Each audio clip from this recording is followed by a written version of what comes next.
Okay, hey everyone. So at this channel, we earn around 1 million per year in dividends, and we use some margin.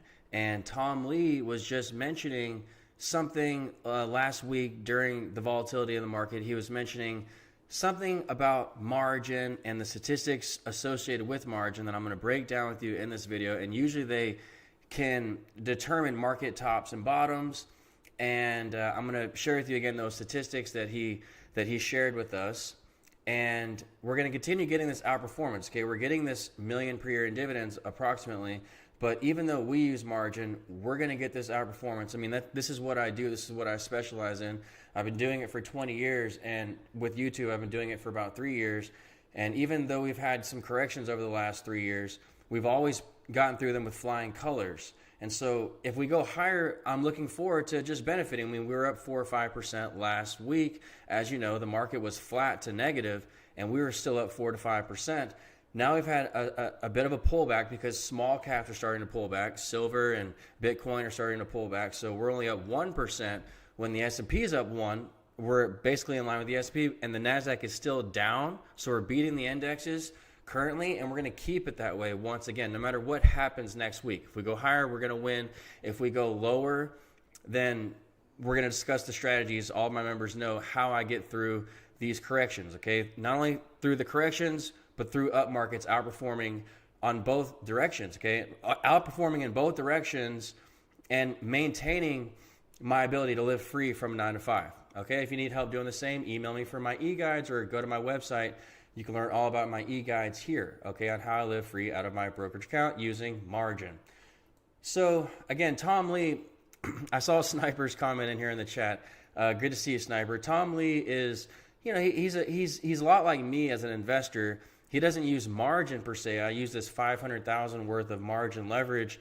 My dividends of around 1 million pay this back. So this strategy is unique to me. I've been investing again for so long, and people like Tom Lee don't really use these kinds of strategies. Warren Buffett, Tom Lee, Jim Cramer, these are all of the greats who I've learned from.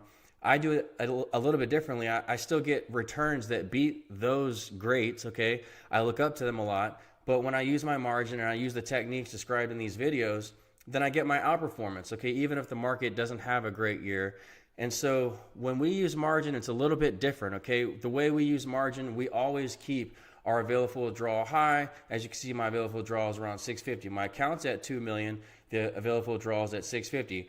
You know, when we use low maintenance names, as you know, then we keep our available withdrawal high. All right, that's the whole name of the game. And if you know to stay indexed, okay, I'm very excited about this video because I can't wait to share it. I'm not trying to just name drop Tom Lee, okay? People know that I respect Tom Lee because he's bullish a lot like me, but even Tom Lee can be wrong. Like last year he was wrong on Bitcoin. I just listen to his statistics and try to interpret them for myself. He has a lot of good data points that you should listen to. And so again, I'm going to share that with you, but you know what Tom Lee's referring to with margin investing, a lot of margin investors just buy stocks on margin, okay? And that's where, you know, this statistic comes more into play. You know, it's investors using leverage to speculate on crazy things, even like something like like high beta tech. Well, we use indexes with our margin, okay? So I don't buy small caps or momentum stocks really with my margin. I keep that very small, okay? And I just buy the indexes on margin. So again, we're going to be somewhat of an outlier when it comes to what Tom Lee is saying, and I can't wait to share that with you. But you know, we stay indexed and we keep our low maintenance names once again, okay? Low maintenance keeps our available withdrawal high. Funds like Cornerstone have the low maintenance that we need to not only stay indexed, but have high enough equity to withstand 20% corrections or more in the market, okay?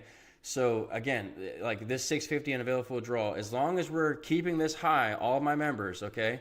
As long as you're keeping this high, then what I'm about to say about margin isn't going to really apply to you, okay? This only applies to members, or not members, but viewers who use margin wrong, okay? And so our maintenance is low, and that's why our available withdrawal is high. Once again, if you need help understanding maintenance, see volume 3, see those e-guides. So Cornerstone is low maintenance, and Cornerstone is indexed, okay? And we talk all about Cornerstone and how to, because you can't just, Cornerstone's a 4-star fund, as you can see. And so we use 4-star funds with our margin to, beef up our quality, essentially, okay? We're not just buying dividend funds on margin. We're buying 4-star dividend funds on margin. And when you look at a chart of Cornerstone, it goes sideways to down, as you can see here on E-Trade. But if you go to Morningstar, it goes upward, left, to right. So let's just get that out of the way, all right? Because I know that newcomers who are watching this video today are going to say, well, why do you pick Cornerstone? Like, it's 4-star. Why would you use this for margin? Because it has a 20% dividend, whereas other index funds have smaller dividends, so they pay down my margin faster. But yet I don't use Cornerstone to pay down my margin because it drips 23% gains at the NAV. CRF does, and CLM gives you 25% gains every month on top of the 20% dividend. So I don't use these to pay down my margin. I just use these to compound and grow the performance in my account. Okay, and I use Yieldmax and those other kinds of funds to pay down my margin. All right, so with Cornerstone, you just need to get that out of the way, that even though it moves left to right on its chart, it moves upward left to right on the Morningstar chart. Okay, just play Cornerstone and other closed-end funds like Cornerstone properly between the rights offerings. Okay, you sell here, you buy here. That's all in my Volume 4 e-guide, How to Play Cornerstone, and we give you that alert on Discord. When you buy my e-guides, you get Discord free for life. This is our chat room with over 3,000 members. All right, so here's the Cornerstone rights offer announcements. Look at the dates. Those coincided with the top here in Cornerstone. All right, so we're using margin. We're using low maintenance margin, and we're using indexed vehicles on margin, okay? Now, I don't keep too much in Cornerstone because, again, we talk all about the premium thresholds in Volume 4 of my e-guides, but, I still don't put more than 20% in one name, okay, because I like to stay disciplined as an investor, all right? And so it's about how you allocate the rest of your portfolio, with your margin to keep getting this kind of outperformance, but safely. All right. It's also about how you utilize your equity with margin. Okay. I don't just buy stocks on margin. I buy the dividend funds on margin, like we just spoke about. And I sell these options, which is the same thing as using margin. See, a lot of people think margin is taboo. Like if you use margin, it's some kind of bad thing. Well, if you sell options, you're using the equity in your account. And I'm just using the equity in my account to sell the options instead of using the margin. Okay, I use some margin, but then obviously for every $1 you put in your account, you get $4 of purchasing power at a brokerage. That's why brokerage accounts are so great. And so I get 4 times the purchasing power. This is the equity that I have to play with, this available withdrawal, and I don't have to use all the margin for that. I can sell options, use my equity that way, and it's much safer than buying stocks in the open market. Okay, so I'm using margin, but I'm following the rules. I'm staying indexed. I'm using low maintenance names like Cornerstone, and I don't get compensated from Cornerstone or any other fund. I just share what works with me. And then I also use my equity to sell options against to play things like a Bitcoin, which we've been covering in past videos. Go see my past videos if you haven't already on how I'm looking at how to play Bitcoin safer if Bitcoin were to break this key support area. We talked about that yesterday.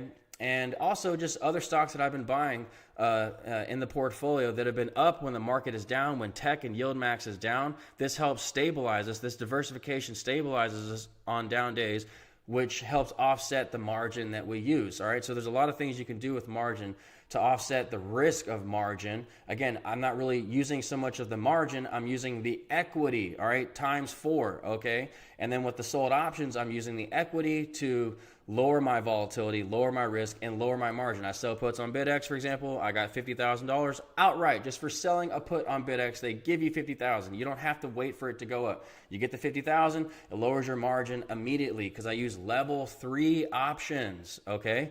If you need help with these options, see my e-guides. Once again, I have an e-guide on selling options.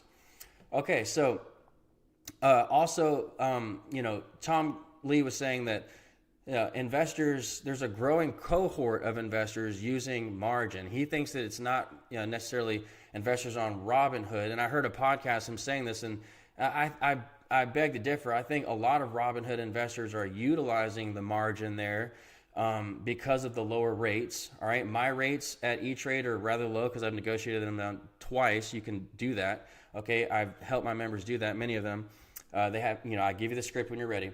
I give them to all my members first, and then platinum next, and then gold next. And so you can just go to Robinhood and not have to worry about negotiating your rates down. The only issue with that is they don't have the special drip at Cornerstone. I think they just got Cornerstone at Robinhood, but they don't have the special drip, but correct me if I'm wrong. I think we just updated that in the chat room. I think Justin was even saying that he called and they said there's no special drip on Cornerstone yet at Robinhood. So that's why I use my margin and E-Trade as my broker.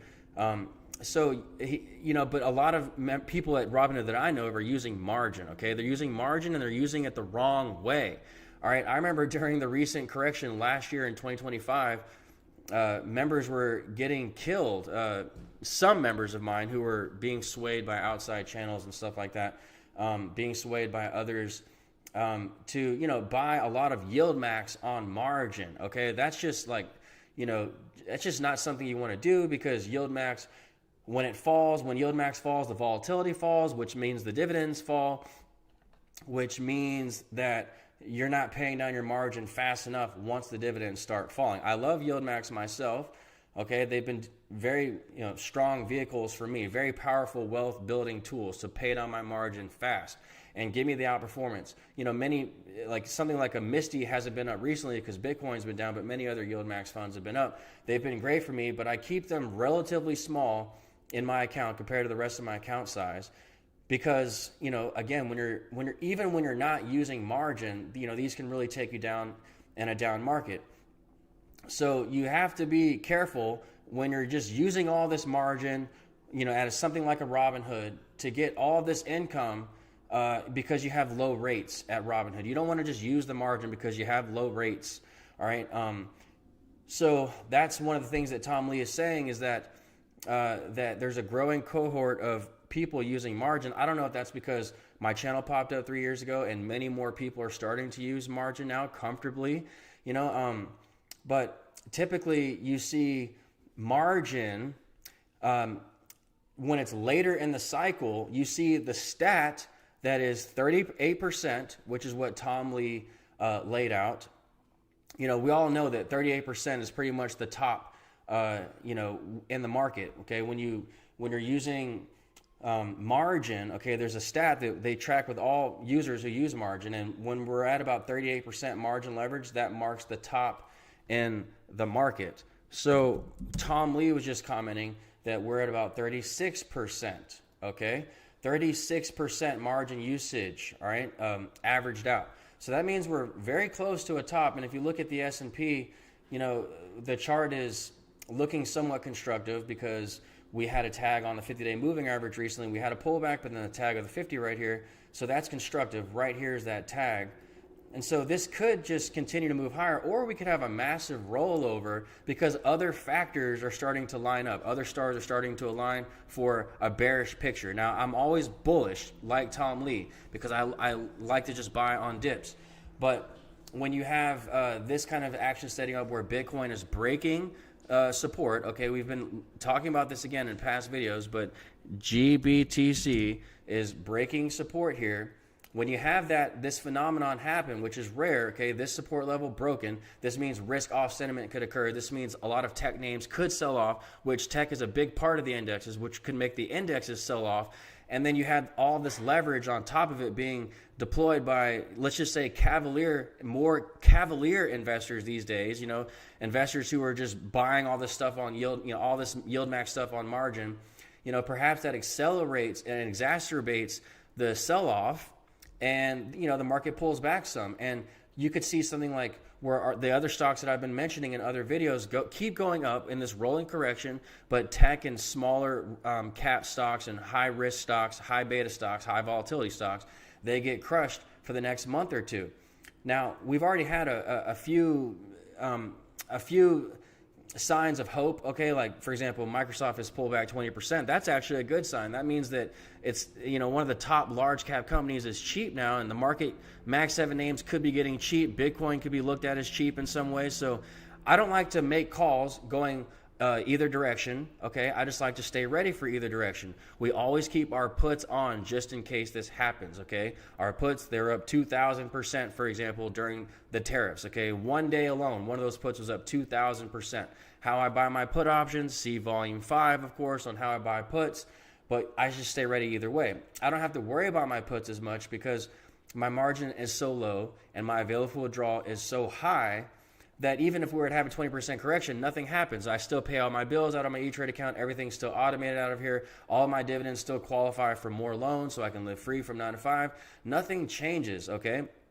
The only thing that will change is my performance will drop some and our income may drop slightly, but Cornerstone always keeps its dividend the same for the year. That's why I love Cornerstone so much.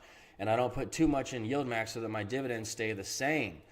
Okay, and so what's also going to happen again is our performance is going to drop some, but as long as it stays in line with the indexes, I'm okay with that. And the way to do that is to stay diversified, like I already laid out in this video, but also to use those put options in case you get a crash. If we have a few down days, the put options don't really matter much. We can make a few 100% gains like we did last week or the week before. I don't even take those gains. It's when we have a true crash. And if that's what you're really worried about with all this silver action and all of it, what this means for geopolitical uncertainty around the world, all the gold bugs coming out saying what they're saying, with Bitcoin, breaking below that key support area, maybe a crash is in store. Maybe tech has been up so much for so long that it's due for its correction, and we have a broadening out in the rest of the market to where it actually doesn't look like the market crashes, but your tech and your Bitcoin, all that stuff is getting decimated, and you're looking at yourself, you're looking at me and saying, what's going on with my performance, Todd? Well, it's because if you're having an issue with performance, it's because you're either using too much margin or you're using too many growth vehicles, okay, to get your dividends, okay?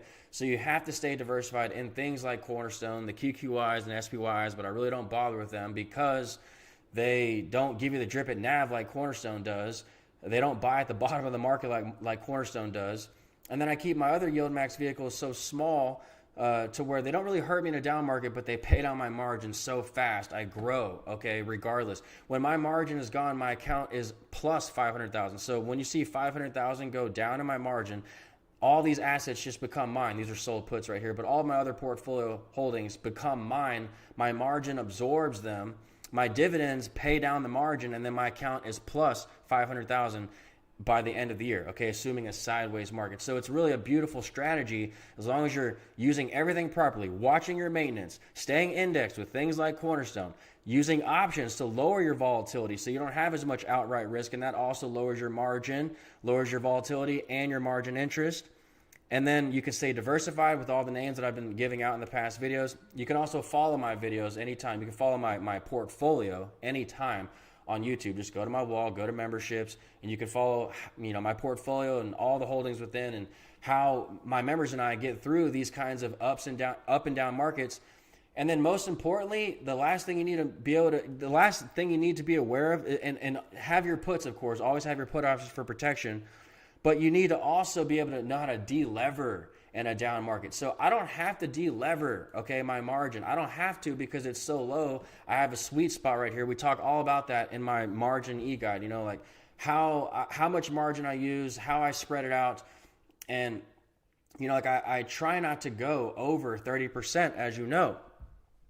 And so my margin's in a sweet spot right now where it's been getting paid down on its own from the dividends throughout this year, okay? And so it's just, my risk is coming, it's just melting away. It's coming off like, just precipitously. My margin is dropping, and so my risk is dropping. And even if my margin did not, let's say we had a correction tomorrow, again, my dividends would just continue to pay it down to where my risk goes away in a few months. There's barely any leverage left to speak of. And so that's how I'm going to continue getting this outperformance. So I don't need to delever, but I also delever anyway because delevering is fun. You take your tax loss harvesting, you get those back for the end of the year losses, so you use those losses, and then you buy things back that make more money on the flip side, okay? Look at Soxel. I've showed you in past videos, we're up, hundreds of percent in Soxel. RC was just posting a picture on Circle showing like, he's at like a 900, almost 1,000% gain in Soxel. Okay, so when you buy my e-guide, you get Discord free for life, and then Circle is the other chat room that I have associated with Discord. You can find the link in my portfolio recap section. But yeah, here's RC's picture right here. Soxel, 700% in Soxel. Okay, so we're not falling anywhere near that amount, but then we buy back the right vehicles, for the return up. And so that, that's all in volume 7. How we did that, how he did that, how we all did that during the Trump tariffs was because of volume 7. I wrote volume 7 during that time because it was just the absolute time to capitalize on these leveraged vehicles like that. And so volume 7 turns out to be perfect for not only an up market for a rally, because that's how you make the most gains on an up market, but it also is the way to protect in a down market and delever, okay? You don't have to delever. I mean, it's something that you can do if you need to, if you're in a bind, but we're following all the rules anyway to where we don't have to delever to save ourselves. We're just delevering our margin during downturns to increase our performance even further, okay? So that's how we got that massive outperformance during the, the Trump tariffs. The market would be up 1% or so on a bounce back. We'd be up 2%, and we were up 35% or so last year at one point. Okay, we finished in the high 20s. All right, every year since starting YouTube, we've been up about 20%. All right, so that's the news. Okay, from Tom Lee is that we could go into more of what Tom Lee's saying, but 38% is that number, and he reminded us of the fact that we're at 36%, and it's just not a stat that I track regularly, but when I hear that stat on CNBC and stuff like that, I definitely take note of it. And, so that's something we have to be aware of. Are you too highly leveraged right now?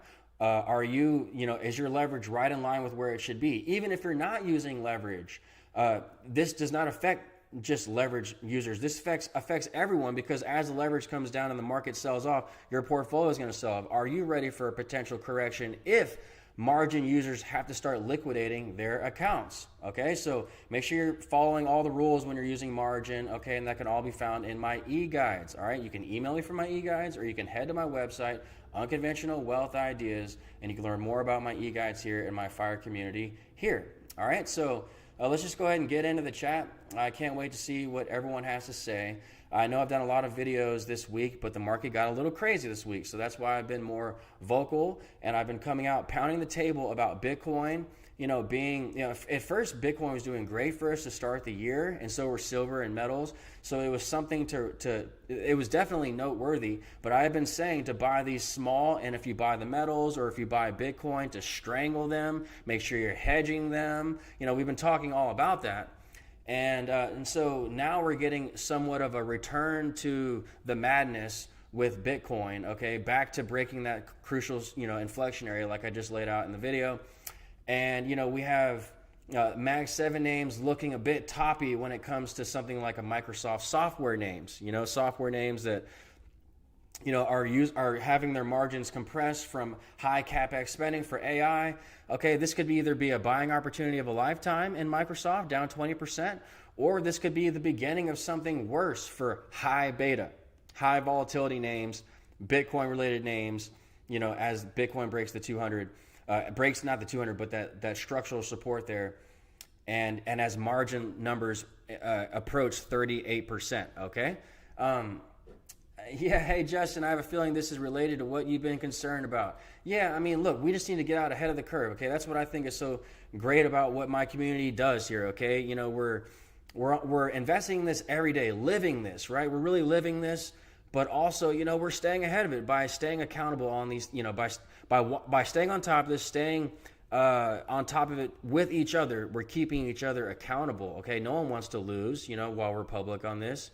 So it's something to be concerned about, Justin, but not if we're following all the rules, okay? And we're going to go over our game plan tomorrow, Justin, when the market goes live. Don't worry, I'll be here for all my members. Again, if you need help signing up for my membership, just go to my wall, go to memberships. There's a 10 a month for monthly members who are not as active. They just want monthly updates.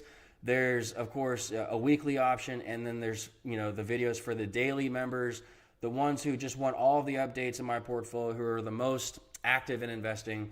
There's something there for everyone, okay?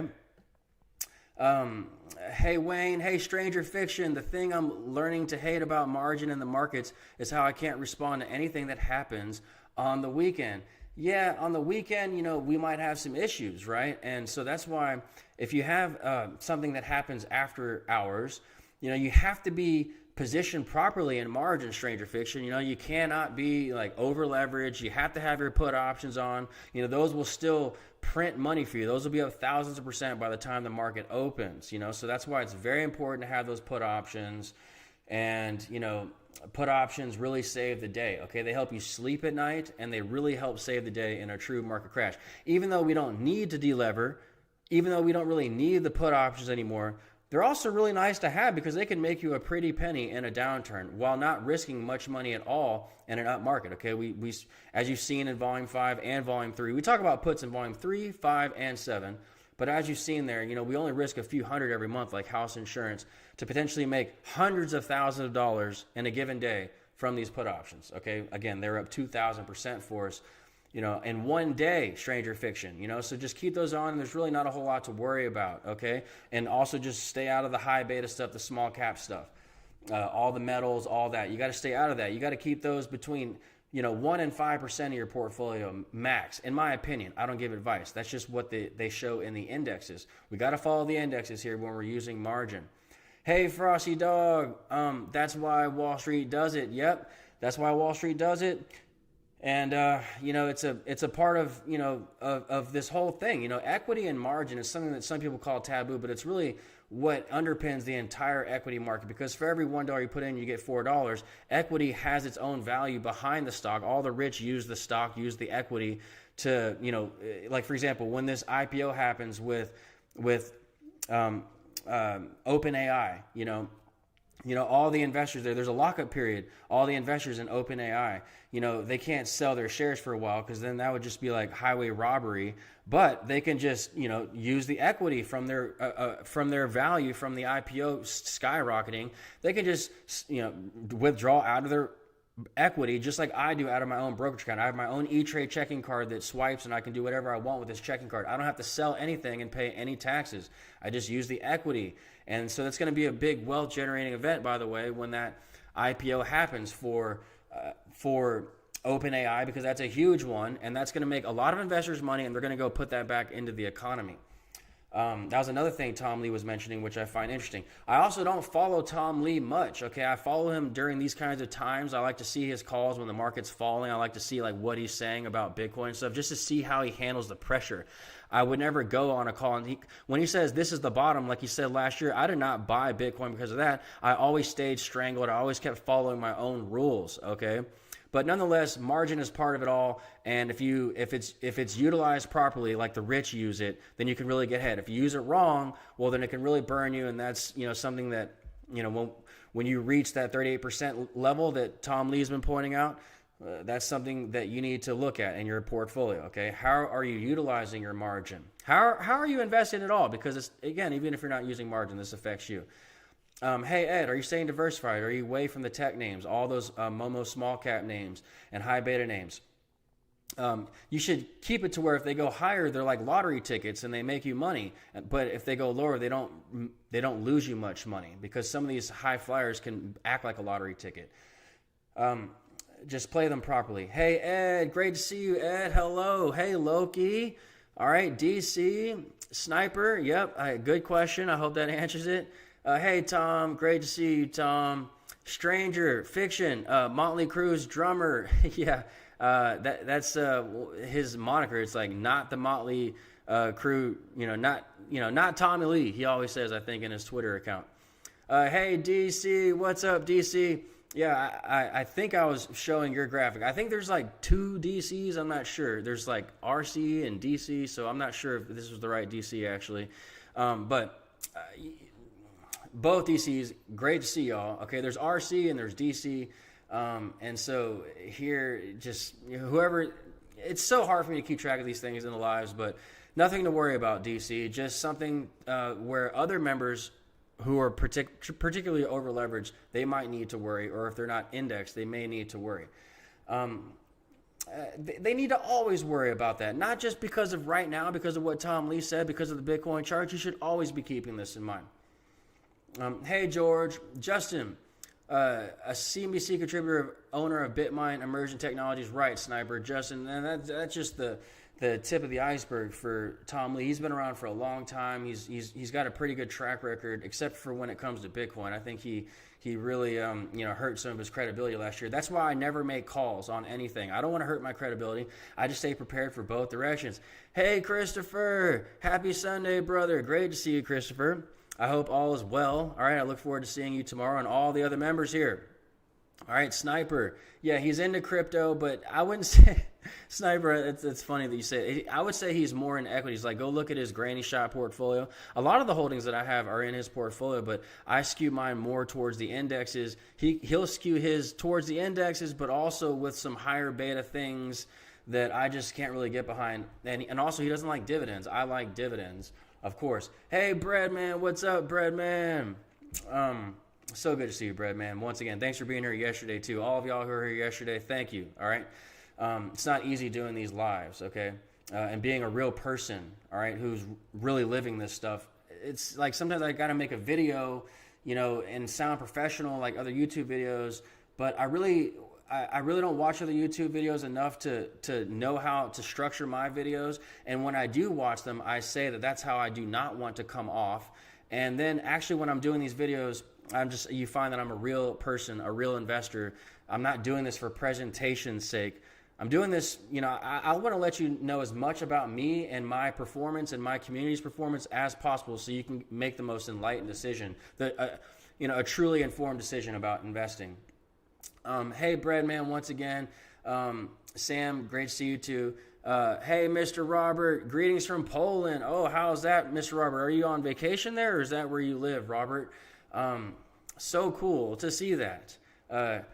Frosty, Tom said BTC would be over 130K by the end of January. Yeah, he has these lofty calls, doesn't he, Frosty Dog? Like I wouldn't ever make calls like that, such calls. Like he has nerves of steel, to be able to go on air and do that everywhere, and have to eat crow when he's wrong.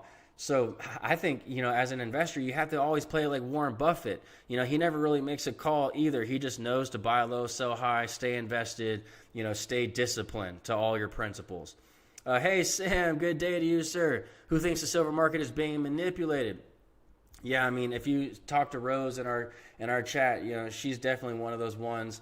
And there's a lot of talk about silver and gold and all that, but it's really important to keep in mind, everyone, that silver and gold and metals are small parts of the indexes, okay? And then even Bitcoin is small in the indexes. We have to follow the indexes, nothing else, okay? Now, Bitcoin is a large asset, and it's important to have that, and gold and silver should have a place in the portfolio. Professionals will say, I agree. Like, I keep in mind, 1 to 5% max.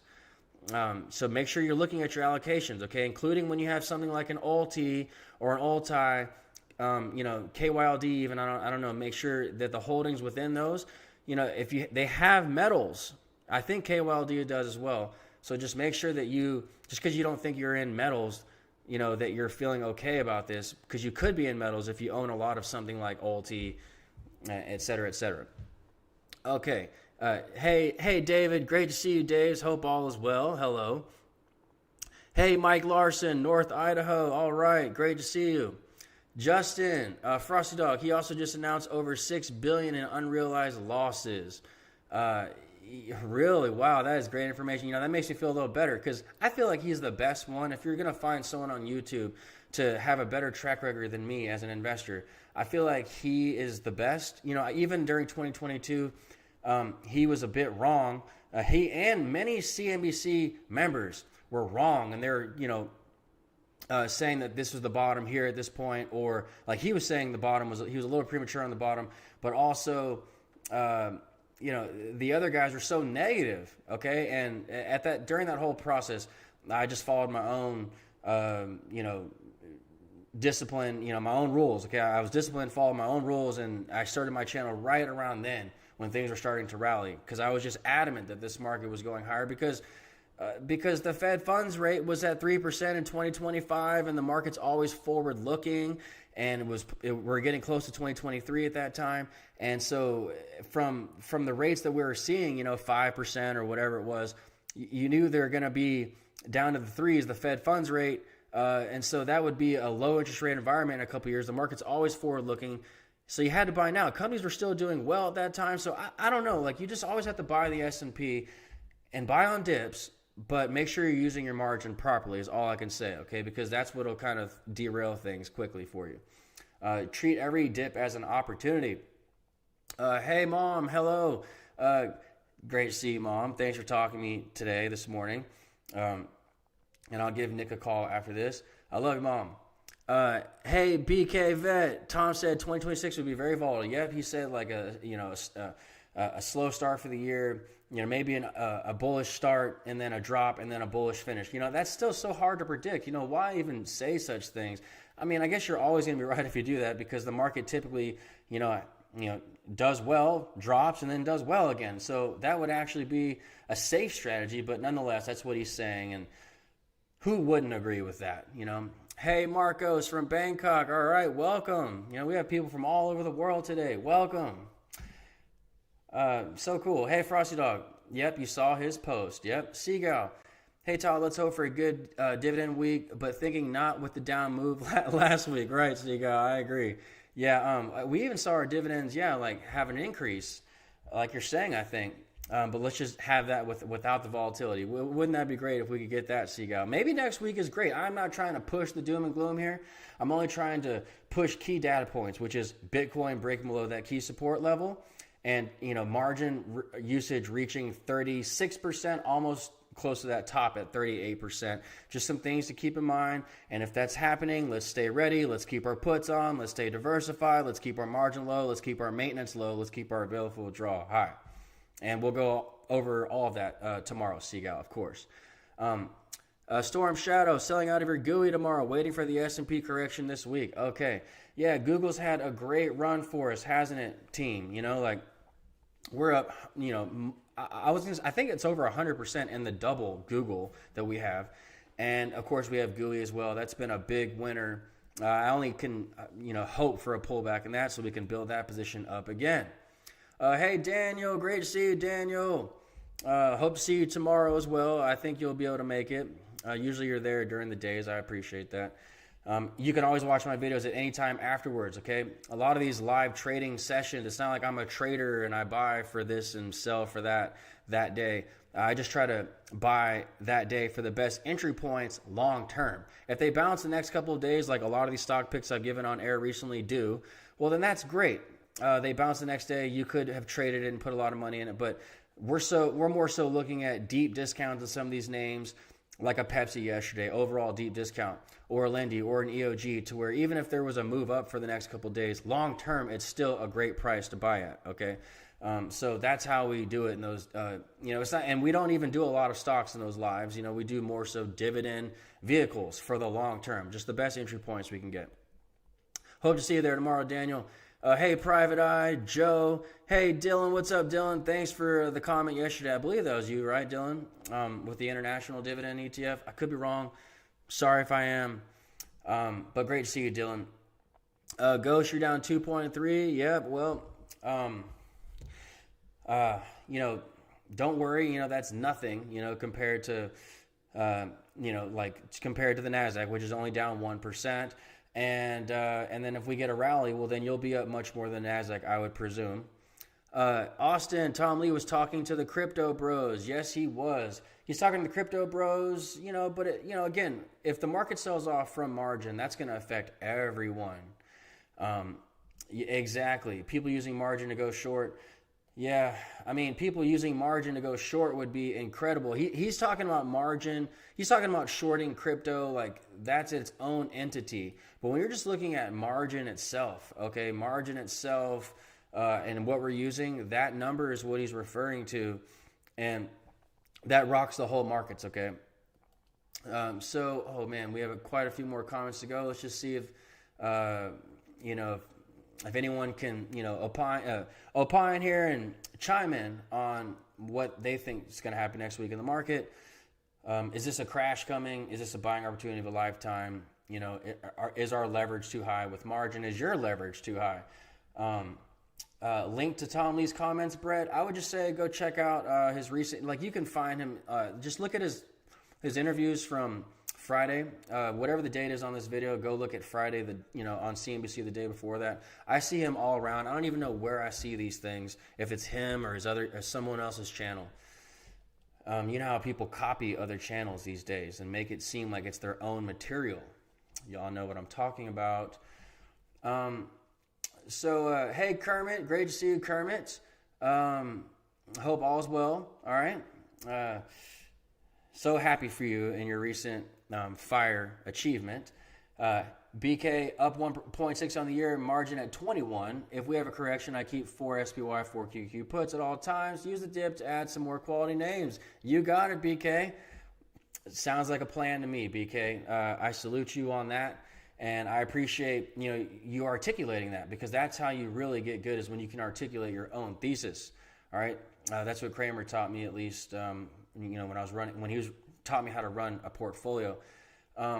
Dan charging 100% for margin on the ETS for initial 30 days. Yes. And that helps you stay disciplined, Dan. That's right.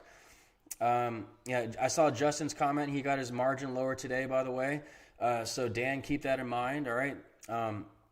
Again, call me if you need help. Like the script that I sent to you, like there's a way to follow up on that. So call me if you need help with that. And yeah, you stay disciplined with a margin being 100% for 30 days. Hopefully when that unlocks, you don't go too crazy with it. Daniel, yes, that's right. That's right, Daniel. Echoing Dan. Justin, bottom line reminder, don't trade emotionally. Definitely, Justin. Don't trade emotionally. Don't get too cavalier. Don't get too ambitious with margin. You have to stay disciplined, Quint. Your income grows, but risk decreases because Fidelity 100% cash. Yeah, that's true. In a way, your risk decreases because they can't raise your margin maintenance. The risk decreases in that way. But I remember thinking like that during 2020 when I had a lot of 100% names on these leverage ETNs for real estate. And they just, beware of ETNs. They can go to zero. They have an accelerator clause below 5 that makes it to where they can just go to zero and liquidate, and you don't get anything back. And so just, maintenance is good up until a point, but it still won't save you in a downturn. But I know what you're saying. Quentin. Good point. Can they raise maintenance during a crash? Absolutely, dude. That's why you have to keep all your positions spread out so much. A lot of people say, why do you have so many holdings, Todd? It's because they can raise maintenance on you and you don't want one to take you down, okay? Or one sector can fall and you don't want one sector to take you down. So that's why I stay so spread out. All right, Daniel, yes, if it falls under $10 or under 5, exactly. Yep, they can raise it and it can margin call you. Yes, dude, that's why you have to be super careful. That's why when we got the stock reverse split for Alti, I was, celebrating. Okay, I was shouting it from the rooftops, and a lot of people were hating me at first for wanting the stock split with Alti, but my community and I, we kept pushing for change at Yieldmax to get that stock split, because that made the stock price rise back from around the 3s that it would have hit back to the 40s and 50s, which kept our maintenance low at 50%. They'll raise maintenance if things get volatile. They'll raise maintenance if they go under a key dollar amount of a share. So keep that in mind, dude. Stay diversified, and you should also like stock splits because they don't change the income. They don't change anything, like we were saying, like Yieldmax even said on the show that I was on X on Wolf Trading on Wednesdays. Shout out to Wolf Trading. Thank y'all for letting me get my comments out to Yieldmax and implore them not to do the reverse split, because they're like, hey, they're announcing that they are not going to do a reverse split, and I implore them to do the reverse split. Do not go through with what you're going to do there, not having the reverse split. And so we got the reverse split. All right, that's very important for maintenance, and that really saved our accounts. All right, it was a life-changing decision for me. It secured my retirement. At least it secured that this next year with me, because my equity is so high now because of that low maintenance from the split. Yep, it's at their discretion, Frosty. Loki, you say keep your Yieldmax holdings small compared to the portfolio, but Alti is your largest holding. Help me understand. Why so much Alti versus the other Yieldmax holdings like YMAX? Yes, you keep your Yieldmax holdings small compared to the portfolio, Loki. But even though Ulti is my largest Yieldmax position, it's still small compared to the rest of my portfolio. It's still only 20%. I mean, that's a large amount, but it's not like it's, my whole account. It's 20%.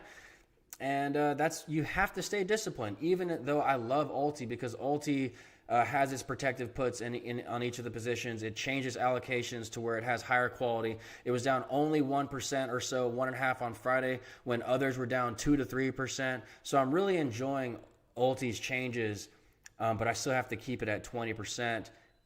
And I like to have it as my largest holding, but at 20%. Hope that helps, Loki. Great to see you, Loki. Rick, does Fidelity have the special drip? Yes, it does, Rick. Yes, Sea Green, the market is in trouble. You think so? Okay. I never worry about that. I welcome down markets, okay, me personally. You're going to see how we get through any of these down markets this week. All my members will be right here with me. Again, you can join anytime. You just go to my wall, okay? You go right here to YouTube, go to memberships, and you can join my wall. I hear it works best from your desktop. You can join my memberships, you see how we trade the market, okay, in these memberships. All right, there's a 10, a 35, and a 50, for any style of trader there, okay? So let me get it on a black screen, sorry. Brand new to trading, where should you start, Candace? Well, I think you should start with these videos, okay? How about that, And also, if you were to ever buy my e-guide, start with volumes 1 and 2. Volume 1 is fundamental analysis. Volume 2 is technical analysis. And then you work your way up. Use all these volumes. Or you can go get a finance degree from school, from a college. But I did that, and I got a BA in finance from U of H, and it didn't teach me anything. So it's up to you. But I've taken all my 20 years of experience and compiled them into these e-guides. All right. So Candace, start with fundamentals and technicals, okay, and then when you do invest, start with the indexes. Daniel, yes, Fidelity does automatically when you drip. That's right. Schwab does, I think, too, I believe. Okay, you can see all that in Discord. We have a brokerage specifics channel that shares where all the, who all the brokers are, who has the lowest maintenance, who has, the special drip for Cornerstone, et cetera, okay? All right, so let me get back to that. Again, Discord is free for life with my e-guides. Okay,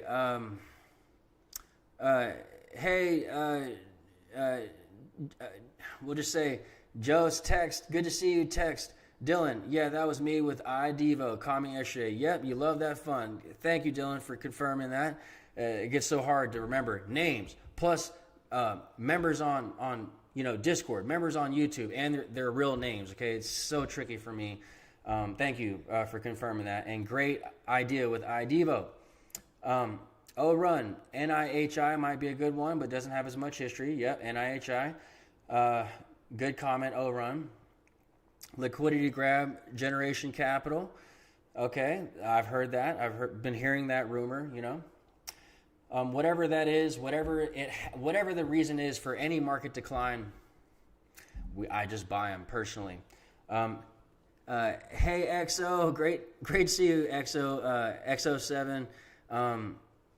Good afternoon, okay? I'm going to call you 007 if that's okay. Good afternoon. Joe, wish the court would announce the decision on the tariff legality. Yeah, I wish that too, Joe. When it happens, it'll probably be baked into prices. It'll probably already be priced in. What's the lowest folks here have been able to get at Fidelity, negotiating them down? You got them down to 4.7. Is it possible to get any better, Loki? I don't know. That's really good. And when margin rates fall, like when interest rates fall, so do our margin rates, okay? Sorry, I get ahead of myself on these lives.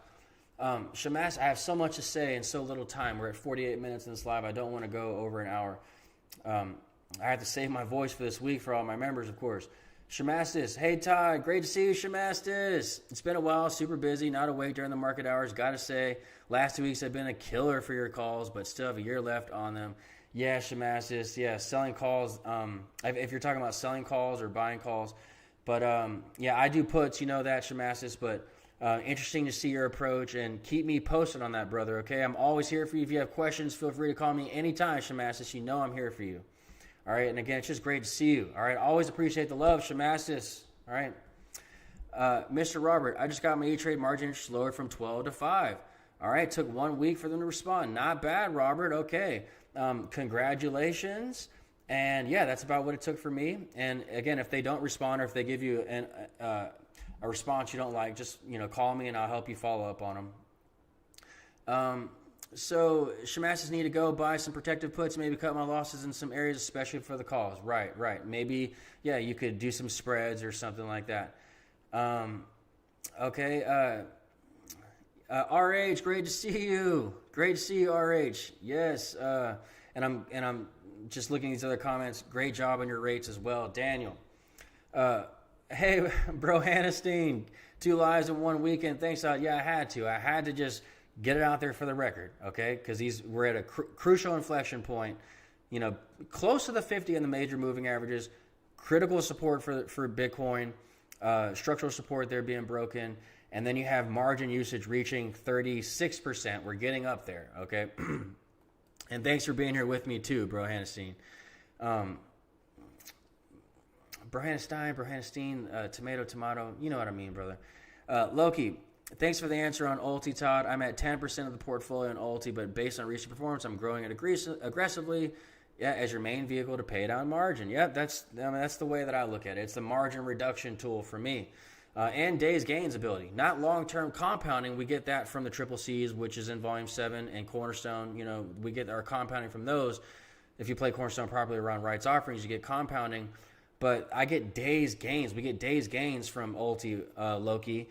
Days gains, and not so much on the days losses anymore like it used to be. Days gains and margin reduction. All right, very important for those days gains, because that's how you actually grow your performance in Ulti. Gives you the days gains, and then days gains, and then you have the dividend drop it by the amount of the X date, but your equity was growing that whole while from the day's gains from the week, and then you get your dividend back the next day, and it grows your equity even more. And that's how we're growing with Ulti. People just don't understand it because they don't understand how the chart falls. It looks bad, but on a real chart, you would see it moving upward, left, or right, okay, in a bull market, just like you see with Cornerstone here on Morningstar. All right, let me get back to my black screen there. Thanks, Justin. Took a combination of begging and threatening to leave Fidelity along with Todd's script. You need to get the right person on the phone. Exactly, Loki. Yeah, one time I had a bad one and I just moved on. I called back, got a better one. Market isn't looking too good, John. Waiting for the bottom this year. It's hard to wait for the bottom. It never looks good. You got to climb the wall of worry. But and then when the bottom comes, it happens so fast. It's short-lived. The V bottom happens, so you just got to stay invested, but you got to lighten up near the top, and make sure your margin and your maintenance is all in, in proper form. Okay, let's just say. Dan Man, structural support, laughing my ass off. BTC. Yeah, structural support. Like if you go to GBTC, for example, you see GBTC, you have the last low right here, this candle, okay? And then you have this low right here. Well, this is the structural support. So you have moving average support, which we talk about in volume 2, and everyone knows about moving averages. Look, 200, we had a bounce here and a bounce here. But when you have structural support, which is here, here, here, and here, and this breaks, look out below. We also have this low right here, everyone. Everyone keep that in mind. So it's when this low breaks that we really want to look out. But for right now, we're watching this low and this low. And so that would be where the structural support lies currently, okay? And that's where all the charts, and like if anyone has any LMAOs to say about charting or whatever, just look at this. How did it bounce so perfectly off of these black lines every time? All right?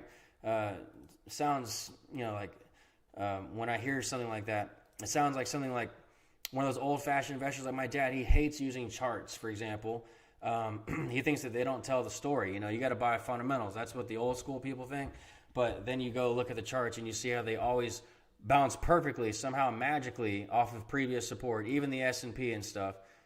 And that's how you know to buy dips in the markets, okay? It'll be whatever the news are saying is the news, but then the charts are just reacting perfectly. I don't know if that's what you meant, Dan, man, but John, for what it's worth, I hope everyone else can appreciate that point. MSTR is about to get crushed. Maybe so, John. Maybe. We don't have crystal balls. We just stay strangled, John. So I'm strangled. I have misty and I have winter, you know, so it's really hard to lose. You know what I mean? It's really hard to lose, and it pays down your margin so fast that we're still growing anyway. You know what I mean, John? It's no hassle for us. Daniel, Loki, yeah, I tried, but they told me you're broken. No, it can happen for smaller accounts too, Dan. I've seen it happen with $20,000 accounts. You just have to approach them right. And I think he's just he's talking to Loki, or I don't know who's even talking to who at this point. I'm sorry, there's so many comments. Zach, all my premiums go into Cornerstone for my options, then I use equity to buy Ulti. There you go. Moises made it to the live. Thank you, Moises. All right, so I'm so glad y'all could make it, and I'm glad y'all enjoyed this live. I did too. Some key, points to take note of. Okay, from Tom Lee. All right, and go see this video. Scroll back. Rewind back to at least the middle if you didn't catch any of that. If you need help using margin to live free out of your brokerage account and get this kind of outperformance, and outperform in up markets and also in down markets with margin, email me for my e-guides or head to my website, unconventionalwealthideas.com. Okay? All right, so I love y'all. If you have any questions, any of my members, just give me a call. Y'all have my number, and I'll see y'all tomorrow. Okay? It's going to be a crazy day. I think tomorrow, we don't know. It could be a flat day. If it is, then we won't need to go live. But if it's a crazy day, I'm here for y'all, and I can't wait to put some of these principles to work. Okay, some of these principles, especially from Volume 7, when it comes to delevering, I'm fully ready to delever and get some more outperformance. Not delever because I have to, but delever because it's fun for me to delever. Y'all saw how we did that during the tariffs. I'm waiting for more market turbulence so we can eke out more performance out of the portfolio. Okay, I love y'all, and I'll see y'all next week. Okay, take care, everyone. Bye-bye. Oh, thanks, Justin. Everyone, hit like and subscribe, okay? Like and subscribe if y'all want, and I'll talk to y'all soon. And thank you so much, Daniel. I'll see you next time.